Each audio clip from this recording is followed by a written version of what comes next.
2. Hey everyone, welcome to Simulation. We are now sitting down with Irena Cronin. Hello. Hi. Thank you for joining us on the show. Thank you for having me. Yeah, I'm excited.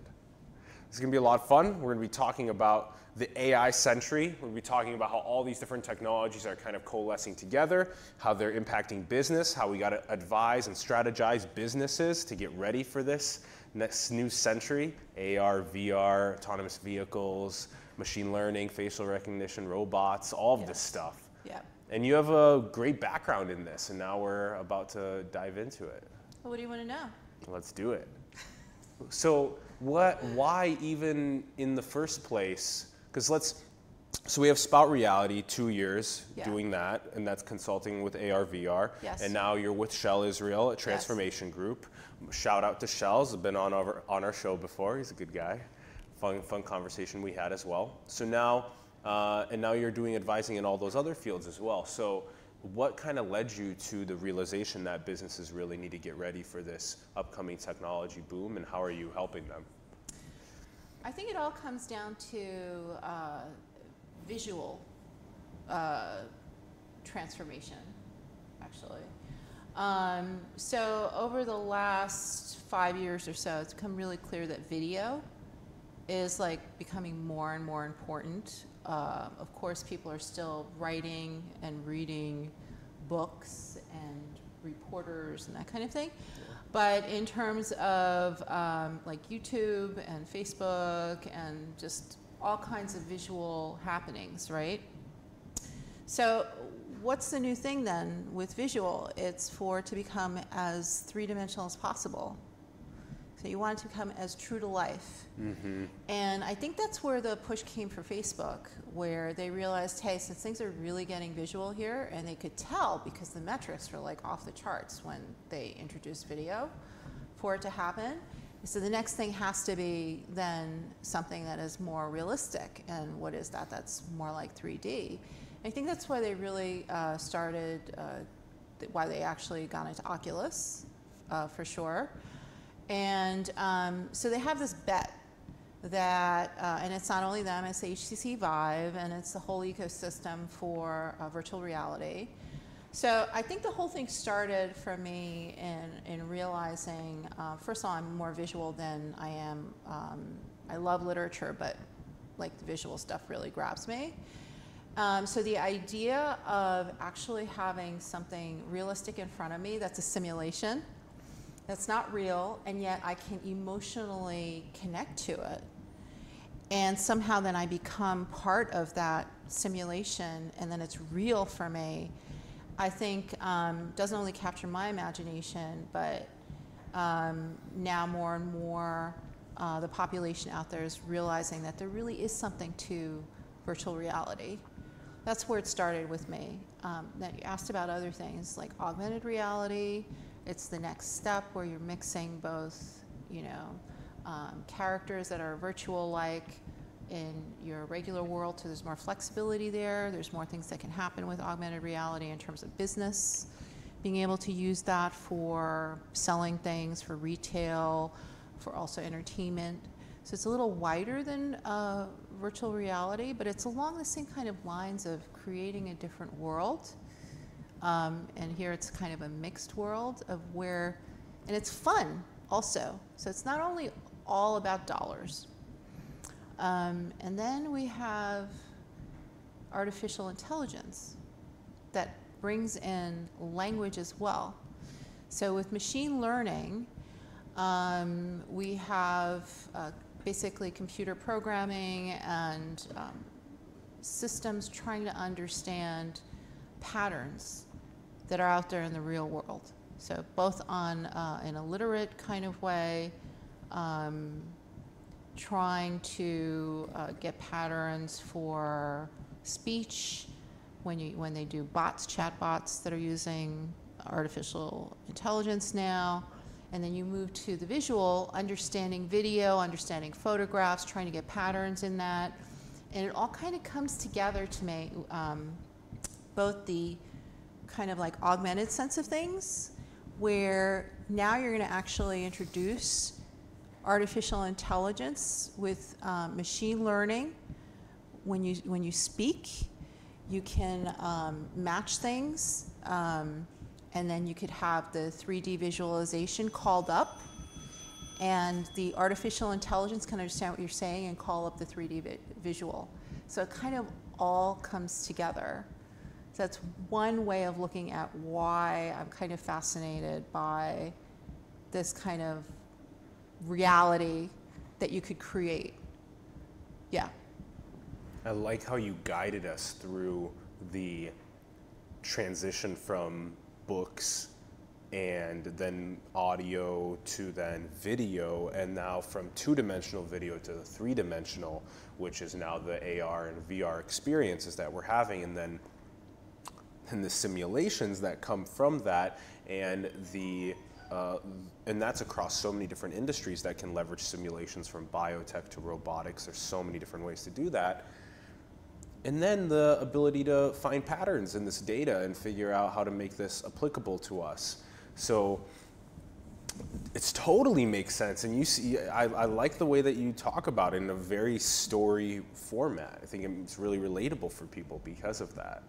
So you've been now communicating this to businesses and getting them to be like, aha, we need to do something in the AI or the machine learning or the AR and VR space. We need to do something there. Almost everybody does, don't they? Need to do something there. Yeah, I think, okay, so when you think about advertising, just the long arc of how that came about, that was basically text with some photographs, right?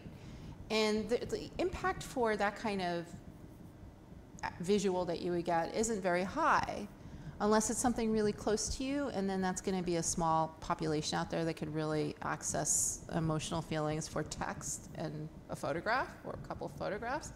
So once you bring dimensionality to it,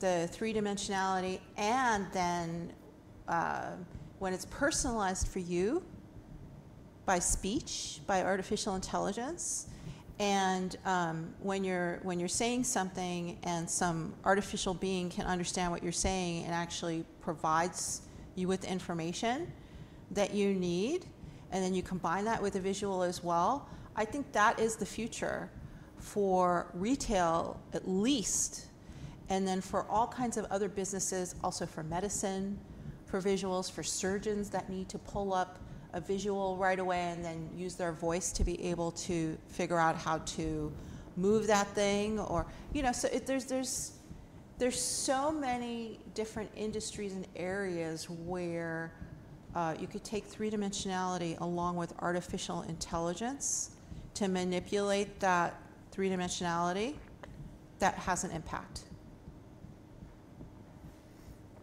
You listed the doctor example with the surgeon. Then there's the current use of it in the construction space as well. There's so many different uses. I mean, we can go off and off about every industry and how they're trying to figure out how to use this. I like how you said that it brings us closer to, did you say the real, like to reality, to the way that we live in our own like three-dimensional world? The closer we can get to that kind of an experience where I can maybe even feel what someone else is feeling, or get into their world, or be able to see their whole physical entity rather than maybe just the words on a book. Yeah. Yeah. I mean, okay, so the next step beyond this is not only emotional feeling, but haptic feeling, which is where when you see something that initially you realize isn't real, but you kind of buy into it because it's done so well, and I'm talking about both virtual reality and augmented reality, where you could actually sense this artificial boundary or material, so that it really, you can actually believe even more that what you're living through is something real. So again, right now, a lot of the cinematic VR and entertainment people are talking about how the impact of VR is on their emotions, because it kind of brings you into the picture a little more. But it's not only emotional. I mean, if you think about location-based entertainment, a company called The Void, which had the Ghostbusters experience in New York. In Utah, they have this amazing building where now they're working on a 45-minute experience that you could live through with 6 of your friends. Yeah. And play games and have a narrative. So it's like the new movie, basically. Immersive experience design, yeah. Yeah, and it has different arcs of narrative. So depending on what you say, it'll take you into a different story. Yeah. So that is the future. So not only with entertainment, but with all kinds of different things. So again, we were talking about advertising, the old form of advertising. How about that flatness and the non-dimensionality of advertising now turns into something that can take you further in your inquiry.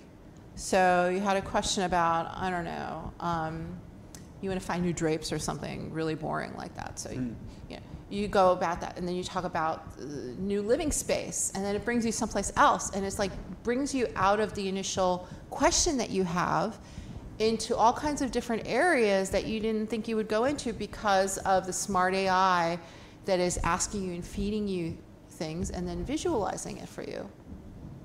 I like how you said that haptics was this other integration, the being able to feel physically as well what's going on.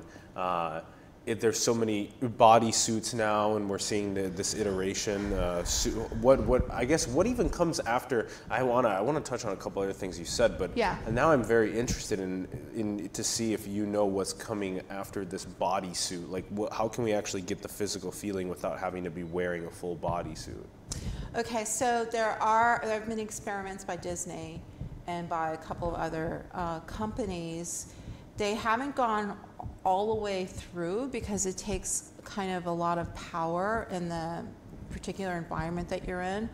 But there's like bursts of wind that are so strong that actually have friction that make it feel like you're actually touching something. Cool.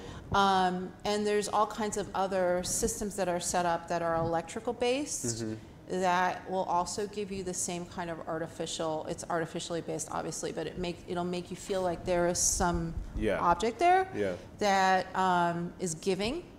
So let's say you're throwing an imaginary ball. So you'll feel like the different fluctuations of the ball, basically, depending, if it's a softer ball or whatever. It would allow you to feel that. So I'm not sure about the bodysuit being the way to go. I think it's kind of been a little bit too invasive for me, because it's obviously you have to put it on, and you are still aware no matter what that you have something on your body. The best way would be that it's coming from the exterior environment, and depending on the appendage that you're sensing with, if it's with your fingers or your arm, then it'll actually have direct application there versus it hitting you here, that kind of thing. And also they've done, lots of theatrical things with smells and like rain and sound and stuff like that to bring you in. That's good. Yeah, sound is really important. What about for VR, AR, where are we, and we'll get to immersive experience design, I want to talk about that after, but with VR, AR, again, doesn't it seem a little bit too, what'd you call it, too... I said invasive? Invasive. Doesn't it seem like it's a little, when you have it completely covering your eyes and you're strapped in with a bunch of cords and or versus when you're even just wearing the AR headset and walking around wherever you go, doesn't it still seem like you're wearing a computer on your face and it's still invasive in that sense? And where are we going after that? What are the next iterations? Yeah. Okay, so the best experiences that I've ever watched, let's start with virtual reality. Even if it was a heavier headset, and I'm not going to go into what the heavier headset is, depending on the quality of the experience that I was watching, in terms of the colors and the immersiveness and the not having pixelization, and also not having the lagging when you're moving around, if that stuff is really high quality, I forget that I have the headset on. Mm-hmm. Sometimes you feel it around your ears, you know, when they put for the sound, to block out the sound or to actually create bigger sound depending on what you're doing. That's kind of cumbersome. And in the future, what they're doing is they're coming out with headsets that have that built in, to the extent where it might even be better than having an external system on your ears.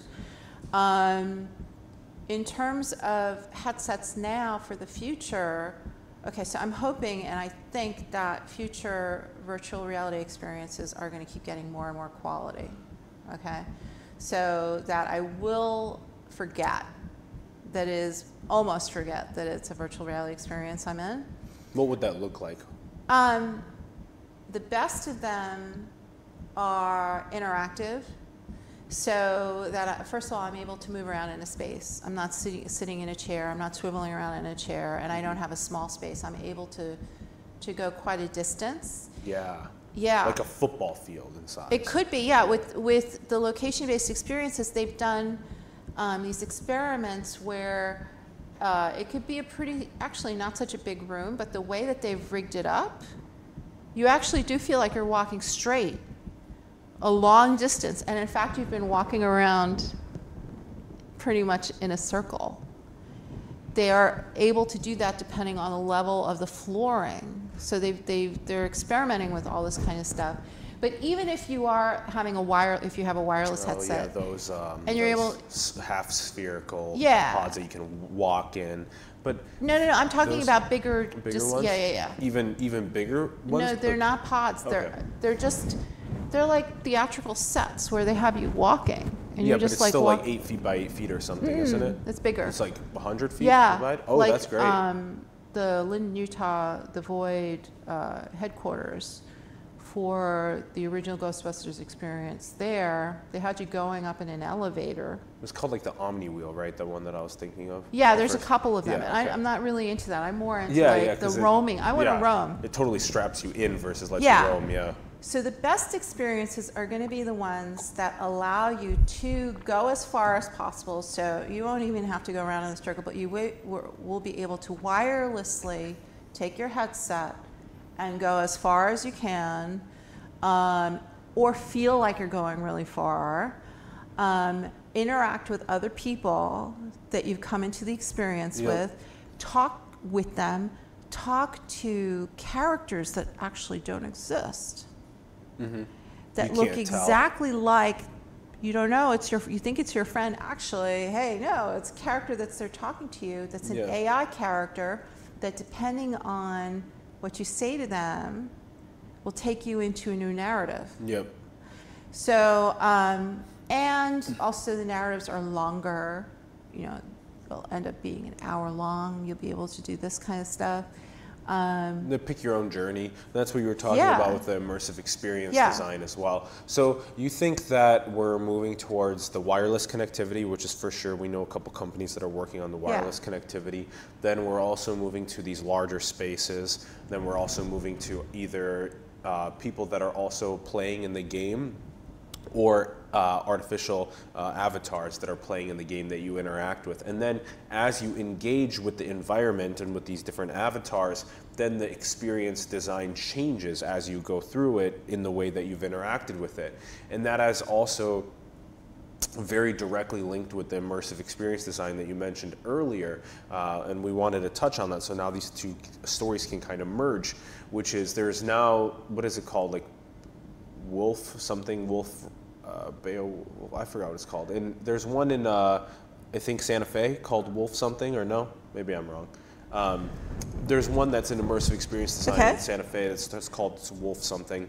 And that one is, like $15 or something that you can run in there and do whatever you want throughout A the Meow day. Wolf? Meow Wolf, maybe? Yeah. Yeah, yeah. But okay, so that's not. They're different, of course. One of them doesn't. I don't even know if Meow Wolf has any VR or not. And I know that you said the one in Utah has VR in it. So now you're walking into these immersive experiences, and then you have the VR or not option. And then if you do the VR option, then it's okay, great. Now you can do that whole story, like we said, or the non-VR option. You can go to different sets that you interact with, or maybe you wear AR throughout, augmented reality throughout it. So it seems like these immersive experience designs, though, whether it be in without AR or with VR, are the sort of ways that we're going to be like playing and engaging with each other, and it'll help a lot with location agnosticism too. I thought that it was also very interesting to know to be able to work with other people on a project no matter where you are,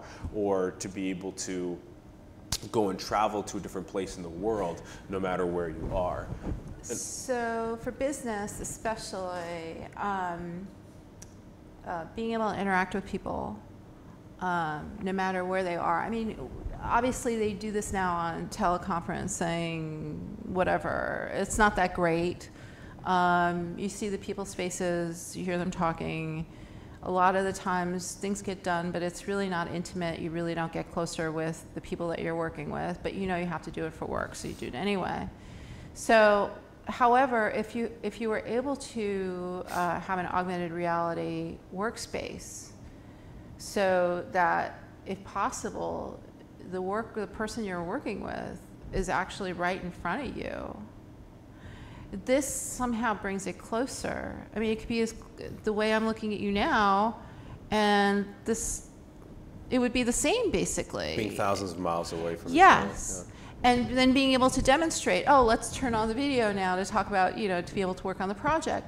It really adds something, it's so much better, it adds that dimensionality. And I think it's a huge business. Everybody has wanted this since science fiction time, right? When you had the telephones that had the video on it, that was like a big deal. Now we finally have that. Now that's not enough, because it isn't. You want to have somebody that looks like they're real here, talking and being able to do business at meetings. Let's say you have to usually be at a location at a meeting, and you'd rather have your avatar there. And you could look whichever way you want. You could be at home in your shorts or whatever, but your avatar is at the meeting, and you're talking, and you're at the meeting. So, I mean, there's a lot of benefits. Oh, that'd be fantastic. It so would be I could finally amazing. be naked and be going to my business meetings in a suit in the meanwhile. Yeah. I mean, the thing is, okay, so everybody wants to be as comfortable as possible. They want to reach this nirvana where you're at your business best, but you're also enjoying it. Mm-hmm. That's the nirvana that everybody wants. And for women, that's heels, right? You don't want to wear heels, but you want to appear that you're wearing heels. That is a really good point. Why would you actually have to wear them if you can wear, and then you could have like dozens or hundreds of different styles, and you don't actually own them. Oh, even better. Dematerialize ourselves. I'm so excited for dematerialization. I'm so over it. And I feel like a lot of the younger kids also are getting more and more over it. It's also fantasy. So there's an aspect of fun that's involved with that too. It's not all, hey, this is all drudgery and we gotta somehow put it together. No, it's like, let's experiment and see what kind. It's almost artistic, depending on the temperament that someone has. They can create great art being different selves all the time. Mm-hmm. But okay, so we were talking about progression. Like, where is this going to go into the headset? You said perhaps is, it doesn't feel so great. It's heavy. You're aware of it. Now I'm saying that in the future, with good quality experiences, yes, you'll still be aware that it's there, but then the headsets are getting lighter. Like your glasses, should be fantastic. Yes. And then a contact lens, and then neural lace, and then it's over. And then the singularity. There was something that Intel was actually working on until very recently called Avant. And Avant? Yeah. they were glasses that looked a lot like this. Actually, it looked like a pair that I still have at home. And they were lighter than that pair. And they just discontinued. It was augmented reality where you actually read text on your glasses. Yeah. It was so clear. I have no idea why they stopped it. But I think the future for both virtual reality and augmented reality, okay, there are some limitations with virtual reality because you do have to be Closed off, yeah. right, but there's something that could be developed that Sure. you could just then strip away and then you have augmented reality, right? There's no reason why you'd have to have something really heavy. Yeah. Things keep getting, as the progression goes along, technically speaking, things Thank get goodness for smaller and Moore's Law. smaller. And the controllers get better and better, and it gets all wireless and everything. So that's where it's going. And then you have artificial intelligence in there guiding you through the narrative or showing you things that you're interested in. So it all kind of works together. And the new computers and the glasses, basically. Yep. Yeah. So that's a good walkthrough on the AR, VR, and mixed reality side of things, on the immersive experience design side of things. So that was a pretty good walkthrough. There's so much to unpack, and that's only just the beginning. But how about we jump a little boat over to how businesses are starting to apply, or how even people are starting to get ready for what's going to happen with autonomous vehicles, and there's so many other ones of these categories that we should talk about with facial recognition and machine learning in that sense, how that applies, of course, to AR, but also so many other aspects, like China, which is very interesting, this authoritarian police state in the way that they facially recognize who's doing what. Why do you say that China is a police state? when we're trying to catch up. I just want to throw that in there. You know, you have a global vision, but let's be careful how you say things. That's all. Well, there is something that China is doing now that I think in the U.S. probably won't fly, at least for a while. So basically, if you jaywalk, they have facial recognition, and within 30 seconds of you jaywalking, you have a ticket on your phone. Yeah, through WeChat or yeah, whatever. But you know, I don't know how long ago it was. You know, somebody got beat up for jaywalking. I don't see the you know. Well, we're not talking about physical stuff is going to happen for decades and centuries and has been for hundreds of thousands of years. We're talking about the morphing of something that is actually physical and that's now digital and can have almost the same amount of force, maybe even more, to get people in trouble and have more impact on people's lives as a result. Without physical altercation. Well, it could lead to physical altercations, but like I'm sure that some of the people that are caught by China end up getting beat up. There are just certain things, like you said, that aren't going to fly in the U.S. at least for a little while. Yeah. But then they will fly in the U.S. because big money interests will likely surpass what small people can try and say will work for their democracy or their data privacy and rights. But we'll see. Maybe that won't happen. Who knows? But from what we're seeing right now in China, it's very much so moving forward quickly with things that they want to get done with a one-party system, just top down, push it down, make it happen. It's faster than a gridlocked United States political system. That's why we rely on the private sector to make innovation now. So I think that that's also very interesting to analyze, which is a point to what Ron was saying. We are a very global project. Simulation is a very global project. We feature lots of different people from around the world, and we speak about China in a way that is like, here's some fantastic things about China, here's some not. Same thing with the US. US has fantastic things, and then it doesn't as well. So where exactly we're going with the technology of facial recognition can be a little bit scary at times. I don't know how closely I'm already being monitored by my cell phone and my laptop and all of my social accounts. It's likely very, very closely already monitored, and there's no way to get off the grid unless you completely unplug and move. But it can get to a point where it's absolutely impossible to get off of the grid, and then we're like in an uh-oh, now what? Okay, so I think privately we're already there. It's just publicly people aren't aware. So, for example, in the UK, a lot of places, streets, inside restaurants, you could see from the street into the restaurants and into your apartment and that kind of stuff. CCTV pretty much records everything, and that's for anti-criminal, basically. So you could catch criminals, you could prevent crime, that kind of thing. And it's accepted by the population of the UK for obvious reasons, because it works. And UK also, policemen don't carry on guns. So it's a different kind of culture. What's happening, I think, with privacy, and this is all tied up with AI and facial recognition and scanning and all that kind of thing. I mean, the government already does this stuff for national security, right? It's just that it does in the US and in other countries, many of the countries in Europe that are more into privacy, they won't take something like this and use it for other social things on a public level. So in China, for example, you have a social rating.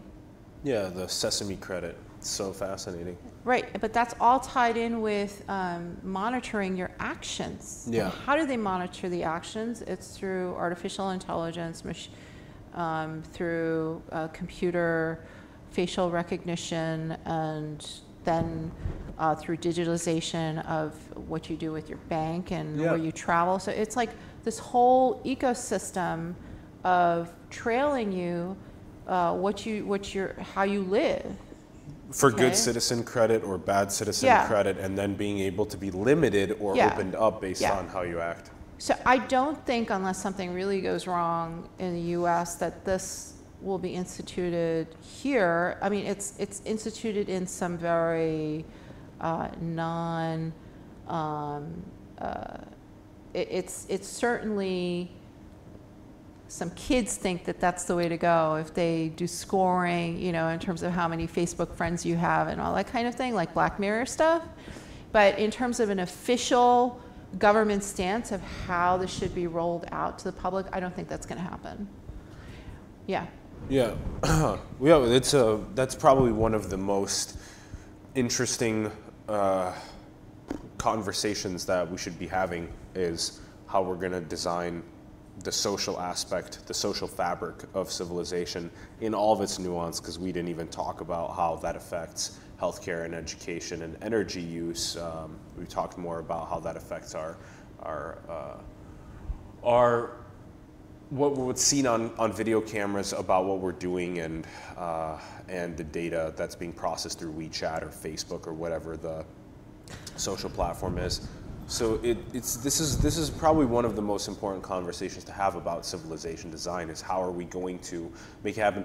We may as well get there. I mean, we didn't touch on autonomous vehicles and robotics too much along the way, but we're kind of already talking about this point. So why don't we finish on that point, and then we'll come back to the autonomous vehicles and robots. Yeah, I'll definitely get to that. I just want to mention a study that was recently published. All of the spaces the businesses have right now, non-office space, but rather that it's open space. Everybody works in an open space, the new Apple building, that kind of thing. So of course you have people in academic settings that are thinking, like, how does this affect society? Do people work better when they're working in these open spaces? How do women feel in a gendered kind of environment, being always out in the open? So I'm not saying that this is exactly the end-all study for this, but it was just published, and it says that Women that work in these open spaces feel more like they're on show. So they worry about how they look more. So it makes them more gendered. So they like dress better. They did, you know, they followed people around for many months to see how they reacted.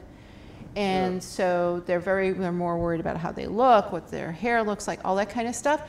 And it actually dampens their work. Yeah. It makes them more self-conscious. So when and I wouldn't even say it's only women, but they focus on women here. It's got to be everybody's always a little bit more worried about how things appear, how people are looking at them. Do they hear when I'm on the phone talking to somebody, that kind of thing. So it's that kind of big brother, everybody's watching, that is tied into this idea of artificial intelligence and monitoring and all that kind of stuff. So I think society is going in this direction where the monitoring of everything is going to happen in differing degrees in countries, depending on whatever their culture is. But it's moving.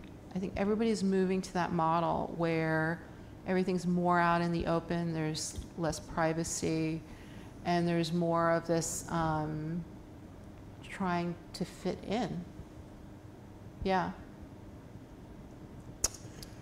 Yeah, part of that has me thinking about what we were talking about earlier with AR and VR and how location agnosticism will actually make it totally cool for me to just be wherever I want, looking however I want to look without actually at home needing to look that way. Yeah. I like that aspect of it. That's our...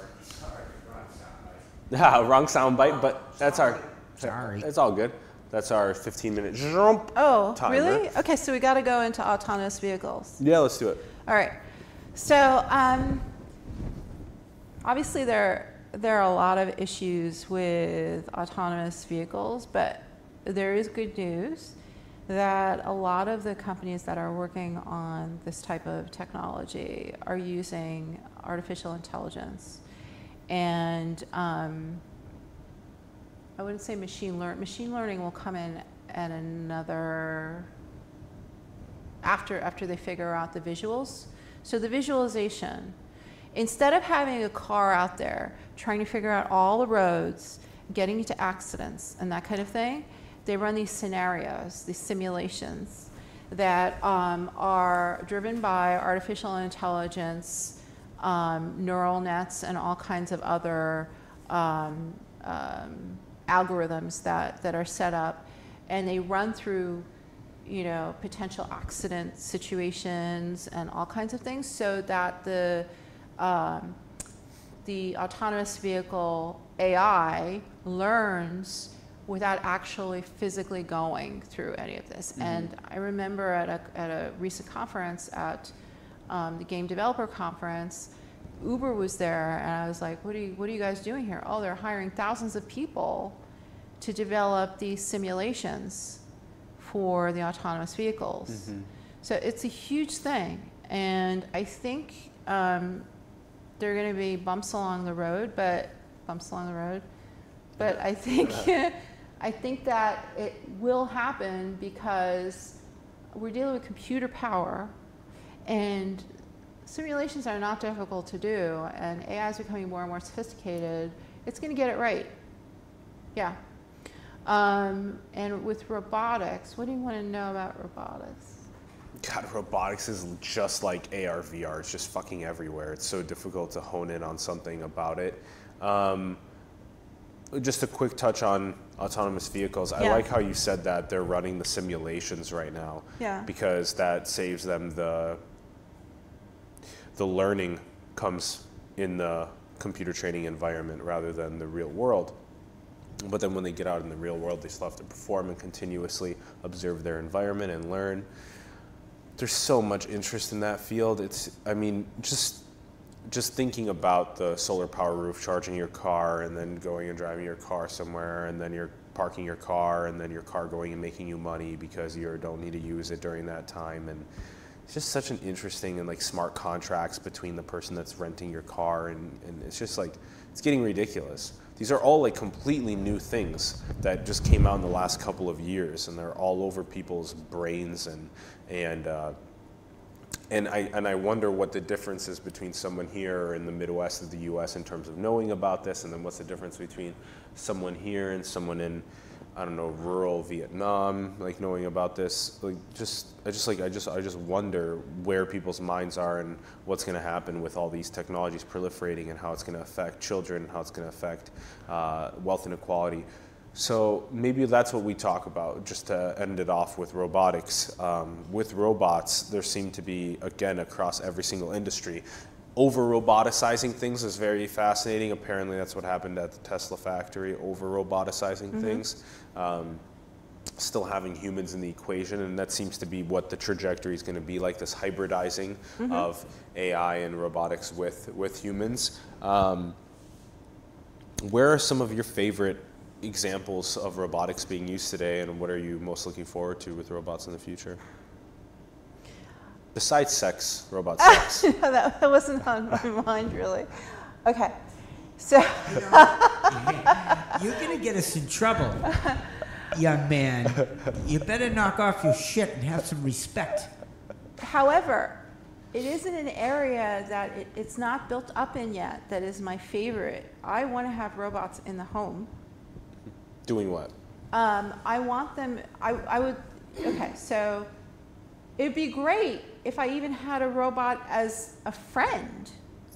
I mean, I don't have issues with this. Some people do. They think it's uncanny and weird. But I think the closer a robot gets to being human-like, the more easy it is for someone to see, hey, this being can be interesting to me. You know, so not only for, you know, manual chores, an obvious thing, right? Which Amazon is reportedly working on a robot in a home to cook, to do whatever. But I mean, people are already talking to these like spheres, asking information, right? Alan, might as well like. Okay, look Google. Like, wasn't my Transformationgroup.io. Maya Ackerman was talking Sorry, about that. I don't understand. exactly. So why? What? Sorry, I missed all of that. What did you say? Maya Ackerman also mentioned she wants a robot as a friend, a dog, Oh. something. Didn't she point out? Oh. Yeah, there was something. And remember, we had Bina on the show, and Bina is literally a flesh vehicle with a bunch of robotic gears inside of it and natural language processing. So yeah, literally just sit on your table right there and talk to you. Here's your sphere. Okay, Google, Barack Obama's age. Barack Obama is 56 years old. See, that then it'll actually work. But I mean, why wouldn't you want to have this embodied and have something a little more intelligent and that you could talk about film, 1950 film noir with?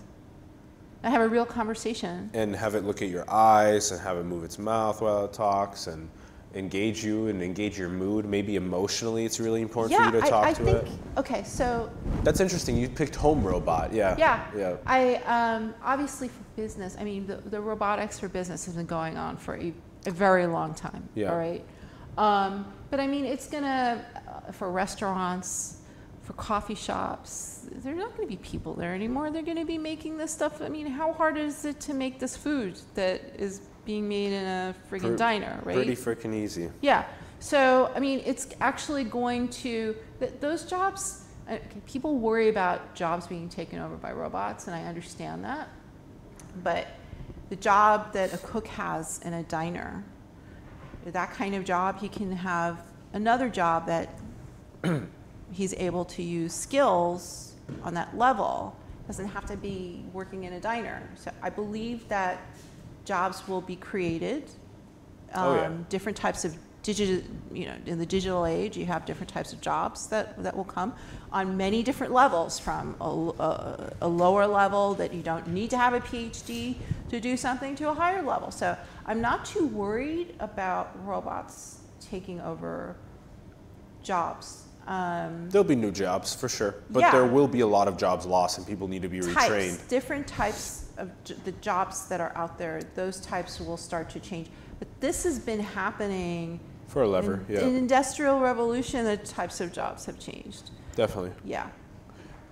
It's still really important to keep in mind that the amount of jobs that are going to be displaced right away is going to be, I think, much greater than the amount of jobs that are going to be available. Plus, people will really have to want to get retrained, and it's difficult to want to get people motivated to get retrained for work. This is the thing, though. I don't think this is going to happen like lightning fast. Everybody's worried about this because they're like, millions of people are not going to have jobs. Yeah, in 10 years, though. That's no, not that long. It's not going to take 10 years for this thing to happen like everywhere in all the industries. Sure, but 3 million jobs is just for driving, and that'll for sure be 10 years. For driving? Yeah, that's 3 million. What are you talking about? Like taxi cabs, trucks. Taxi. Okay. Ubers and Lyft drivers. This to me is a skill, like a lower-ended skill.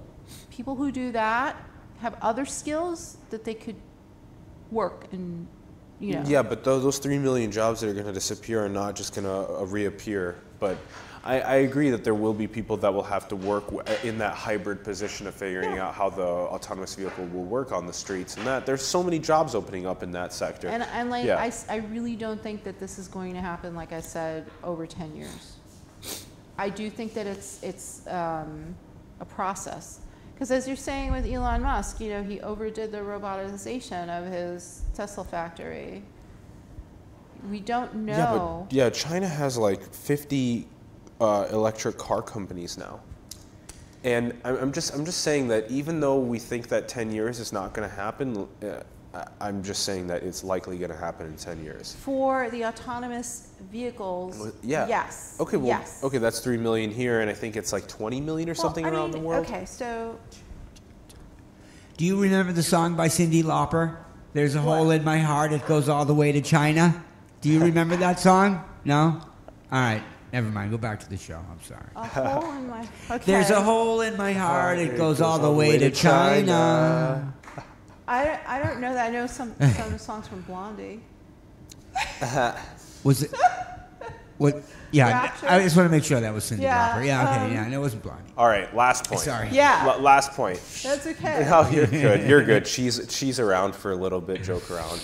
All right. Last point is, okay, we have globalization and wealth inequality that are kind of peering into our world right now. Where, how are we going to work together across all these borders, and how are we going to make sure that the classes don't just break into two with the ultra rich and the ultra poor?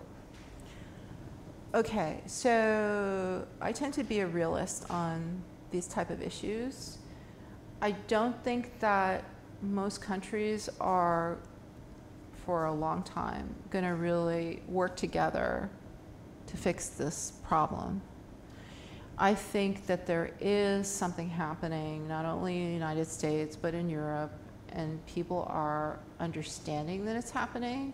But just like with climate change, it's like all this stuff is happening and the action isn't being taken. It's going to take a while for some coordination to happen, and it might not happen until maybe something really bad, like an extreme. Let's hope not. But yeah, I really don't. But by virtue of there being different countries that have very different cultures and economies, this is already kind of like a boundary. It's a problem. Yeah, it's definitely an issue. How can we work together to prevent a massive nationalistic, pro-only my people type push? Okay, so I know that Whitshell and a number of people in the 2000s were talking about social media being a power in bringing people together to change things. I think that possibility is still there. I think what we've scratched the surface on social media. It's become a very big kind of business, edutainment, whatever kind of thing. And I think people are realizing now that that's kind of a limited way of living, of having social media.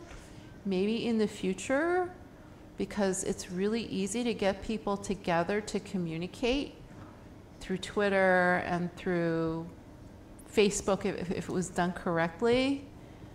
or another entity that will do it better to be able to bring people together to really talk about stuff? Sure, maybe it doesn't require digital media. Maybe it requires an in-person medium of some sort.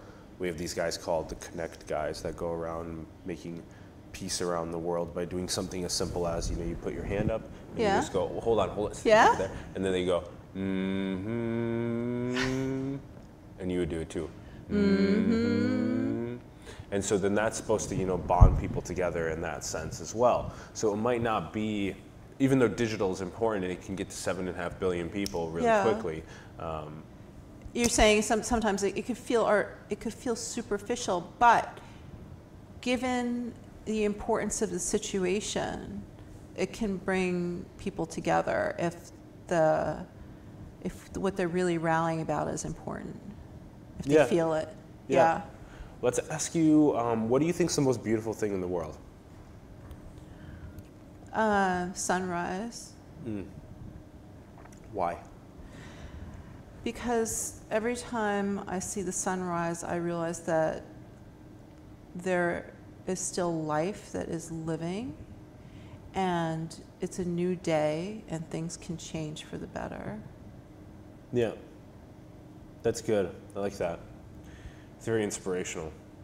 Sunrises and sunsets have been an answer on the show before, and we totally love both of that, both of them, but also the thought that maybe we can do it better. Maybe we can make this day better and keep making it better for our kids down the line.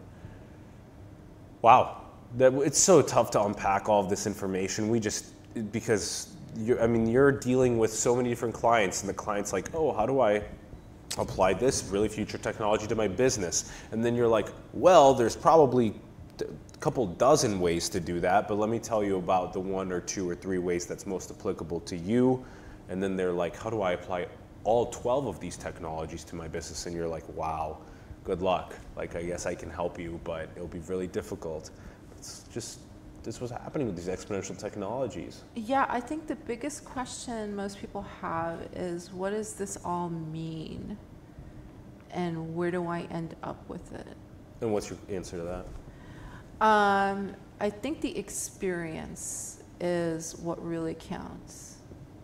And when people are living their lives, how they experience things on a personal level makes a huge difference.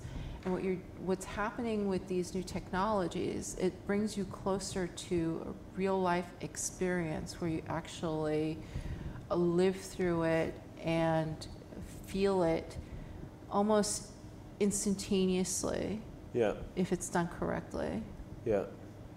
Exactly. The notion of people remembering their experiences and how something made them feel. Yeah. Yeah, it's crucial. So if one thing's taken away for businesses that are tuning in right now, or people that own businesses, just that idea of creating an experience or feeling for people that's long lasting that they'll want to share with other people. And that's how we can leverage all these technologies that we've been talking about, try and make that impact on people.